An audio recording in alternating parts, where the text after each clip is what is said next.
មិនចាំបាច់តែស្អាតទំហំធំ3ទឹក4ទឹក5ទឹកអីសំខាន់មើលសិនថាបូមនឹងទឹកជាខ្ចាយចឹងអត់ចាមើលរុញមកបានបងណាចានេះរុញបានឡើងជុំ1ម៉ែត្រទេបងដល់ចប់ខ្លាំង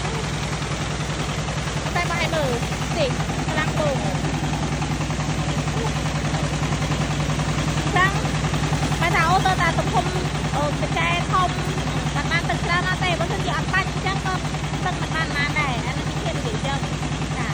អញ្ចឹងមិនថាតែមកទឹកកន្លះ2ទឹក2ទឹកកន្លះទេឲ្យតែកម្លាំងបូមចេញមករុញច្រាលមកអញ្ចឹងណាអាហ្នឹងខ្លាំងហើយបងអានេះគឺ2ទឹកណាបងណា2ទឹកតែបងមកចាំបានជាមួយនឹងឈុតកញ្ចែអាចទៅមកបានបងដាក់មកឃុំតឡងឃុំកូរ៉េបន្តិចមានចៃចា